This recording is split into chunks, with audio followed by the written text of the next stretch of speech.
I walked into my kitchen and saw smoke. Real smoke. My mother stood over the stove, holding a stack of papers in one hand, a lighter in the other. On the counter, flames devoured what looked like the contract.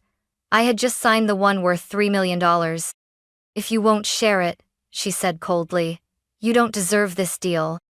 I stared at her, and then burst out laughing.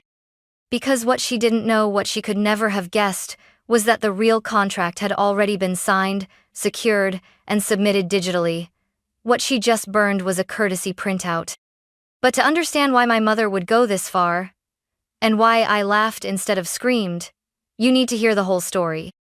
About favoritism, control, success, and the day I finally said no. This wasn't just about money. It was about freedom, and I had finally earned mine. I used to think I was just being dramatic, that maybe I was imagining the favoritism, that maybe, just maybe, my mother's constant praise for my sister Camille wasn't as excessive as it felt. But when you grow up watching your sister get the bigger bedroom, the better gifts, the louder applause for doing far less, you stop questioning the pattern. You start understanding it. Camille was the golden child. Beautiful, charming, always someone else's project to save or praise. When she quit piano, my mom said, "She's finding herself." When I graduated with honors, she said, "That's nice. Honey, did you hear Camille got cast in the community play?" I learned early that love in our house was conditional. It didn't matter how hard I worked, how quietly I succeeded. Camille's messes were always more urgent than my milestones. So I stopped seeking their approval. I carved my own path on they didn't care to ask about. I studied nights while working retail jobs. I didn't party. I didn't crash cars or come crying for bail money. I just built, quietly, relentlessly. By the time I was 27, I had founded a small tech startup with 2 friends from college. We focused on designing mobile accessibility tools, nothing flashy, just something useful.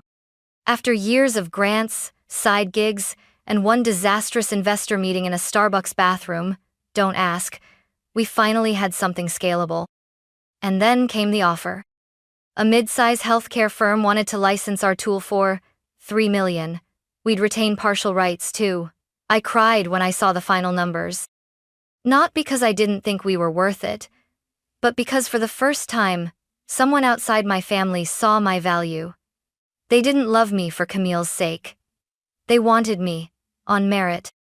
I signed the agreement late on a Thursday afternoon, hands trembling from equal parts disbelief and pride. It wasn't about luxury or ego. It was about proof. Proof that I had done this on my own. I printed a hard copy at home, not for legal reasons, just for the satisfaction of holding something I built in my hands. That night, I couldn't sleep. I lay in bed thinking about what it would mean to finally pay off my student loans, donate to the literacy center that once saved me, maybe even buy a small home outright.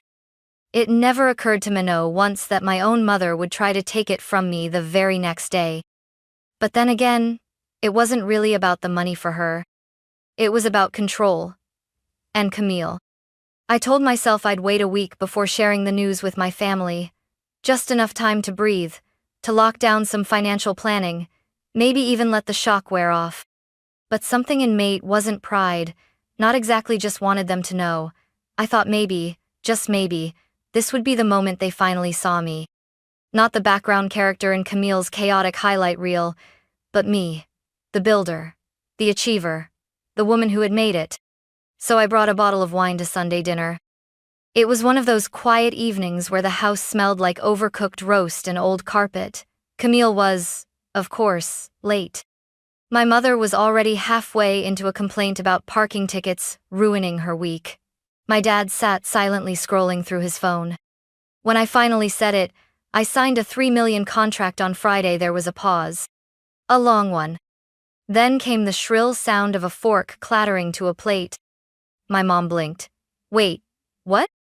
I closed a deal. It's official. We're licensing the accessibility tech I've been building for the last few years. "You mean, like an app?" Camille chimed in, just walking through the door and dropping her purse on the floor like it was a throne room. "How much did you say again?" $3 million. My mother was on her feet. Oh my God, Elise, that's unbelievable. She actually hugged me. It was so rare, so performative. It felt like being embraced by a stranger. Then, predictably, Camille, isn't that incredible? Camille gave me a wide, gleaming smile. Wow, that's amazing. Really, so proud of you. There was something behind her eyes. A flicker. Then she added, and you know, maybe now you could help me finally open that fashion studio I've been dreaming of. I froze. I hadn't even finished one glass of wine. The ink on the contract wasn't even dry in my mind. And already, it wasn't about me. My mother nodded vigorously. Yes, this is the perfect moment, Elise. Your sister's dream has been on hold for too long. You two could even collaborate your tech, her creativity, family success story. I put my glass down slowly. I'm not giving Camille part of my deal, I said, voice calm. She's not part of the business. This wasn't a group project. And just like that, the air changed. The warmth evaporated. And the storm began. You can't be serious, my mother said, her smile tightening like a drawstring. You've always been so generous. No, I replied. I've always been accommodating. That's different. Camille let out a breathy laugh, like she thought I was joking. Come on, Elise. I'm not asking for half. Just enough to get started. 50,000. 70 max. You'll still have, what, millions? I didn't answer. I didn't need to. The silence itself was its own rebellion. My mother folded her arms. After everything we've done for you, helping you through school, giving you a roof? You mean the year I surfed after you turned my bedroom into Camille's yoga studio? I said, more tired than angry. She blinked, caught off guard by the memory. Or maybe just by the fact that I brought it up at all. Camille's voice softened. I just thought, after all the years we've been there for each other, you'd show up for me now. The way she said, we, made me nauseous, as if she had ever once shown up for me. I stood, pushing my chair back gently. I came here to share good news, not to be tripped into handing over a chunk of something I've worked for years to earn. Elise, my mother warned, this is a family. We don't succeed alone. I stared at her. Camille's had 3 failed ventures in 4 years.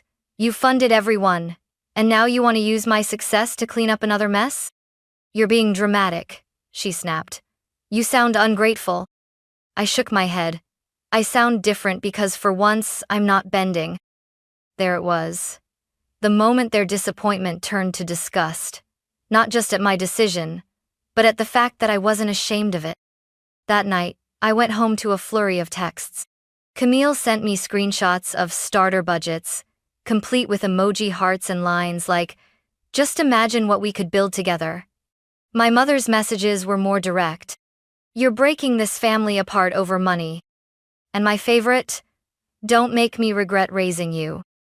I turned off my phone, sat in the dark, let the silence stretch. They weren't angry because I was selfish. They were angry because I was no longer available to be used. What I didn't know then, what I couldn't have predicted, was how far they'd go to force me back into my old role.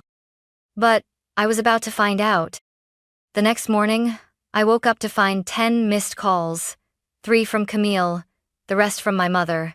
No voicemails, just the quiet threat of their persistence. By noon, my inbox had a new message. Subject: urgent. Family meeting tonight. My mother had copied me, Camille, and even my father, who usually kept his head down and his opinions to himself. The body of the email was simple. We'll be at your apartment at 7 p.m. sharp. Bring your contract and your financial plan. We need to discuss how this opportunity benefits the entire family. Not if, not can we. Just we will, and you must. I stared at the screen, heat rising in my chest. Not anger, clarity. They weren't asking. They were laying claim. My success wasn't mine in their eyes. It was simply an asset waiting to be redistributed. I replied with one line.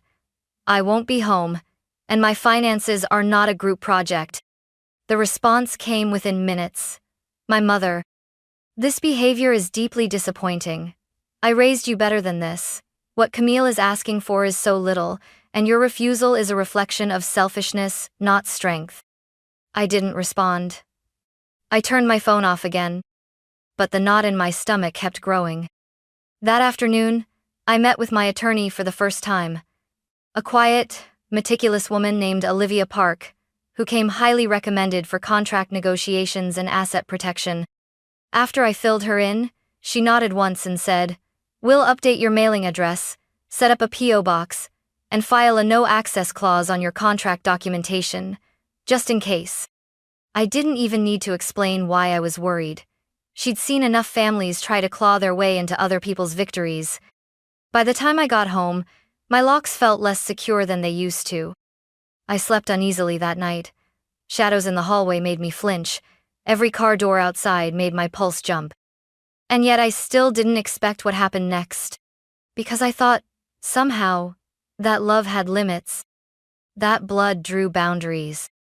I forgot that entitlement doesn't need permission. It just needs opportunity. It happened on a Tuesday. I had taken a late lunch and returned to my apartment just past 2 p.m. The building was unusually quiet, which I attributed to midweek office hours. I didn't expect anyone to be around. But as I slid my key into the door, I froze. The handle was warm. Not hot, but warm. When I pushed it open, the smell hit me first: burning paper. Sharp, chemical, unmistakable. And then I saw her. My mother stood in my kitchen, a half-empty lighter in her hand. On the countertop, a small fire crackled inside a ceramic dish I used for fruit. The flames were already halfway through what I instantly recognized: a printout of my contract. She didn't even flinch when I walked in. "If you won't share it," she said coolly, not turning around, "then you don't deserve this deal."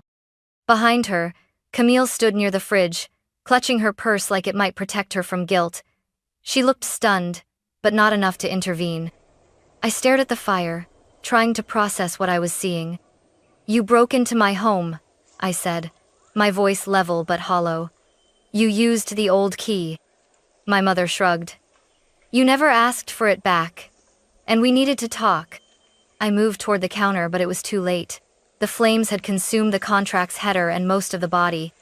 Just the signature line remained, curling black at the edges. I looked up at her, really looked. Her expression wasn't remorseful. It was triumphant. She thought she had won. "You think burning that changes anything?" I asked, half laughing now. "That wasn't even the real contract." Her eyes narrowed. "Don't lie to me, Elise." I shook my head. "I'm not. The real contract was signed digitally and sent through secure cloud servers last week. The document you just burned was a courtesy printout for my own files." For a moment, silence. Then confusion. Then panic. My mother turned toward Camille, her face falling. You're bluffing," she snapped. "You're just saying that because I destroyed it." Without a word, I walked to my desk drawer, pulled out my laptop, and opened the email from the company's legal team. With 3 clicks, I pulled up the signed, time-stamped contract. The screen glowed as I turned it toward them. "Still think this was your leverage?"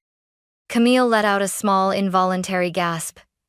My mother stared at the screen like it had betrayed her. "You broke into my apartment," I said slowly, deliberately. "You destroyed something you thought was vital to my career because you were angry that I refused to be controlled." My mother's voice cracked. "We were just trying to bring you back to reality." "No," I said, stepping back. "You were trying to burn down the one thing you couldn't own, and that terrifies you." Camille spoke for the first time. "Mom said it was just going to be a conversation. She didn't tell me she'd do this." I laughed bitterly. "Conversation? You two set fire to my boundary, hoping to smoke out my guilt." I looked at both of them, suddenly feeling nothing but clarity. No pain, no desire to fix this. Just resolve.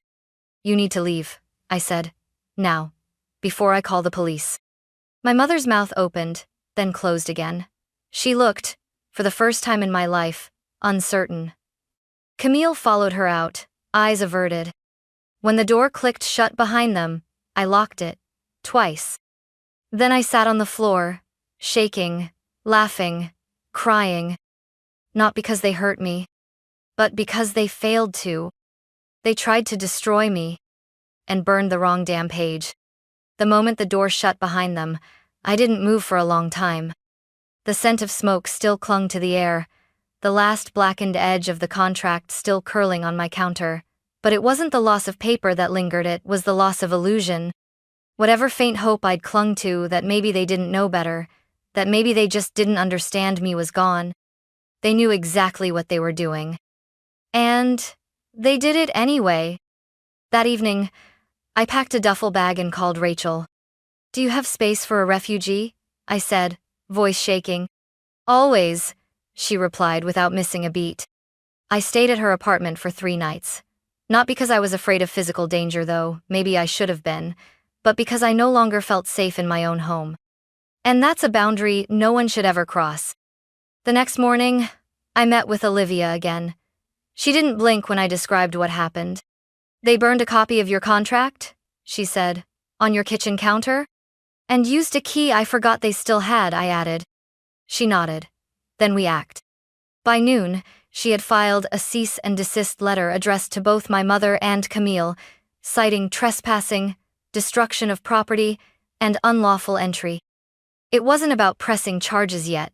It was about documentation, about establishing precedent. Because, as Olivia said, people who cross one boundary rarely stop at one. We also moved fast on securing my finances.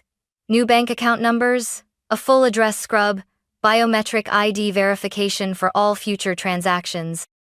I even changed my locks and had a home security system installed the next day. But maybe the most important step? I finally sat with my therapist and said the words I'd never said out loud before. My mother does not protect me. She punishes me for existing outside her control. It felt like betrayal to say it.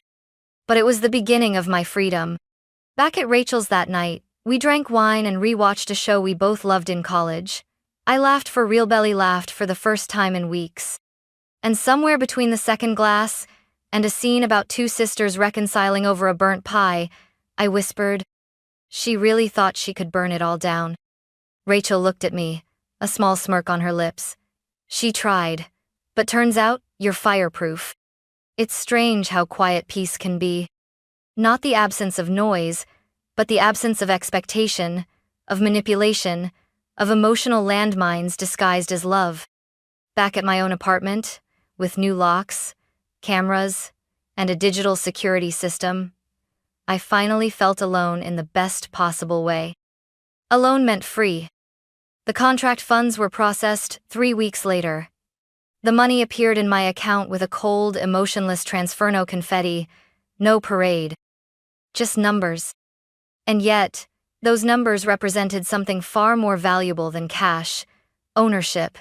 Over my work, my voice, my direction. I hired a financial advisor and, together with Olivia, began mapping out a future that felt grounded. No sudden yachts or designer shopping sprees. Just stability. Cleared student loans. A modest 2-bedroom condo in a quiet, secure building. Seed funding for a second project. This time one I'd have full creative control over. And a long overdue donation to a nonprofit that helps young women break cycles of family financial abuse. I also began therapy twice a week. For the first time, I wasn't trying to fix myself, I was trying to understand myself. How I had learned to survive in silence. How I had confused endurance for love. In the background, the silence from my family was almost louder than their previous noise. They weren't done. Of course, there were still passive-aggressive texts from Camille, guilt-laced voicemails from my mother, and one utterly tone-deaf email from my father titled, "Can we just move on already?" I didn't respond. But not out of anger, out of clarity. I wasn't obligated to rebuild a house that had always locked me outside. Instead, I began spending more time with people like Rachel. Friends who celebrated me without conditions. I hosted a small dinner at my new place, just 6 people, homemade pasta, and laughter that didn't feel borrowed or performative. I also started writing again, something I hadn't done since college. Not for publication, just to reclaim my own voice, free from my mother's corrections and Camille's interruptions. Somewhere in the middle of all this, I received a message from a former professor. Heard about the deal. You always had something quietly brilliant in you. Glad the world's seeing it now. I cried reading it. Not because of the praise, but because it was the first time someone acknowledged both parts of me. Quiet and brilliant. It was late autumn when I got the message from Camille. The subject line was simple. I owe you an apology. I hesitated before opening it. My therapist had warned me, remorse is not the same as accountability. But as I read the email, something felt different this time. I've been thinking a lot about what happened, she wrote. Not just the contract, or Mom, or the fire. Though God knows I'll never forget that, but about us. About how I've treated you. I used to tell myself I wasn't part of the problem, that I just went along with things. But going along with harm is harm. I'm sorry. I sat still for a long time. Not angry, not relieved, just human. For once, Camille wasn't asking. She wasn't justifying. She wasn't dressing manipulation up as a favor. She was simply taking responsibility. She ended with a line that stayed with me. I'm not asking you to forgive me. I just wanted you to know I finally see you, not just as my sister, but as a whole person I never bothered to understand. Weeks later, we met at a small cafe halfway between our apartments. She looked different, more grounded, less polished. Her makeup was minimal, and for the first time I could remember, she didn't try to dominate the room with her entrance. I'm working at a bookstore now, she said, sipping black coffee. Part-time, but I like it, it's honest. I nodded. That sounds good. We didn't talk about the contract, or the fire, or even our mother. We just talked like sisters, not competitors, not rivals, not roles assigned by someone else. It wasn't a reconciliation, not yet, but it was a beginning. And this time, it was on my terms. A year after the day my mother tried to burn my contract, I stood on the balcony of my new home, sunlight washing over my skin, coffee warm in my hands. The air smelled like fresh rain and rosemary. The money was still in the account. The business was growing. But more than that, I had grown. My story wasn't about revenge. It wasn't even about proving them wrong. It was about learning to choose myself. Over guilt, over performance, over fear. They burned paper and thought they could set fire to my future. But the real contract? It wasn't in the document. It was in me.